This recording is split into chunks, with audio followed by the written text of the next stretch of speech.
A trip can go wrong before the key ever turns.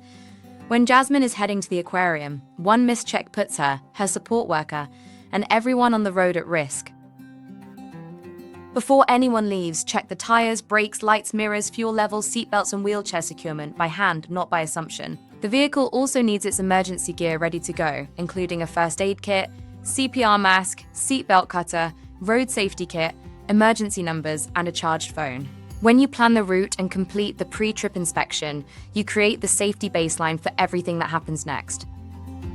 For commercial drivers, texting behind the wheel is off limits. Even with hands-free calling, you still have to use judgment and keep your focus on driving. That means a ringing phone, a new text, or an app alert never outranks what's happening in front of your windshield. If your device pulls for your attention, deal with it only after you've pulled over and come to a safe stop.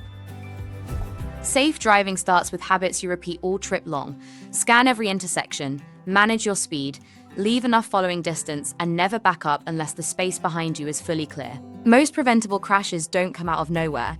They build when a driver gets distracted, follows too closely, or rushes instead of giving the road the time it needs. The safest driver assumes someone else may miss a signal, brake late, or drift into space that isn't theirs, and plans ahead so that mistake doesn't become your collision. Reassurance helps.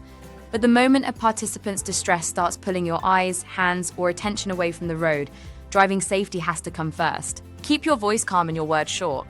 A simple response like, "You're safe, we're almost there," works better than arguing or trying to explain everything while you drive.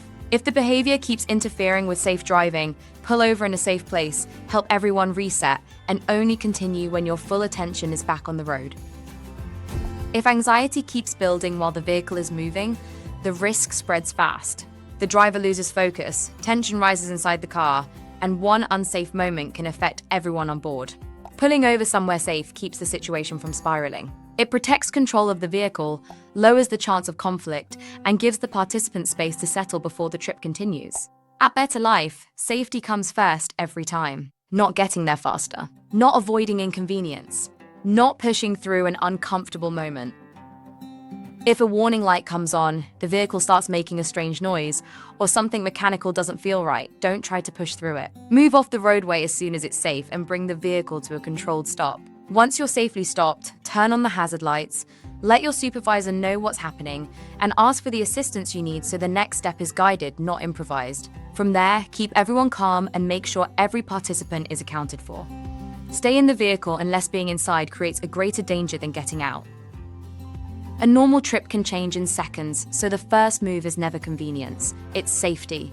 The moment the vehicle stops being dependable, you're not just driving anymore. You're protecting the people in that vehicle until help and safety are in place. If you're rear-ended, stop right away. Check whether anyone is hurt, and call 911 immediately if someone needs emergency help. Once everyone is stable, switch on your hazard lights, exchange names, contact and insurance details, and take photos only if the area is safe. At the scene, don't argue or accept blame. Stick to what happened, make sure people are cared for, and complete the reporting you're required to do. After a crash, your first job isn't paperwork, it's people.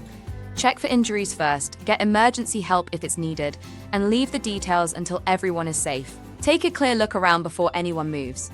Traffic, fire, fuel, broken glass, or an unsafe shoulder can turn one incident into a second one fast. Once everyone is protected, contact your supervisor and start recording exactly what happened. The time, location, people involved, and photos matter most when they're captured early and accurately.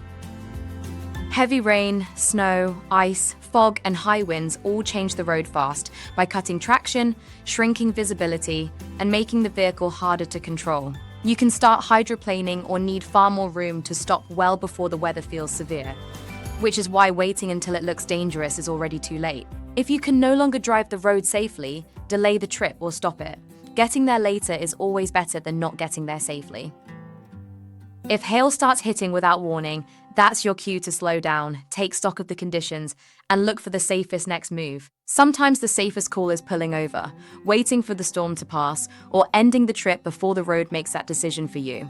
Good judgment isn't falling behind. It's stopping a dangerous moment before it becomes an emergency. If you have to evacuate, get everyone away from moving traffic first. Put distance between your group and the roadway before you worry about anything else. As you move out, count every person and make sure no one is left behind. Anyone who needs mobility support, extra time, or hands-on help has to be assisted all the way through the exit. If the safest way out is an emergency exit, use it right away, then call emergency responders without delay. Fast action here can keep a roadside problem from turning into a medical crisis or a second collision. Writing that a participant overreacted doesn't document the event. It only records your interpretation of it. What helps is naming what you actually saw, like the participant began yelling after traffic stopped unexpectedly. That kind of clear, factual note gives supervisors, investigators, and families something solid to review later. And it helps protect the participant, the staff member, and the agency when questions come up. If there's a crash, vehicle damage, a mechanical problem, an injury, a medical emergency, police involvement, aggressive behavior, or road conditions that no longer feel safe to drive, report it right away. That early call gives the agency time to step in while the situation is still manageable, before a delay turns one problem into several. Reporting isn't something you save for later. It's part of the safety response in the moment, just like stopping, checking for danger, and getting help moving.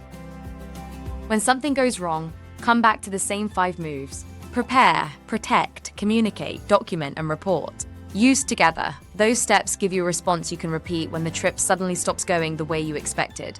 And that framework doesn't change with the problem. The same 5 steps help you respond to weather, behavior, a breakdown, or a collision. Then the pressure starts piling on.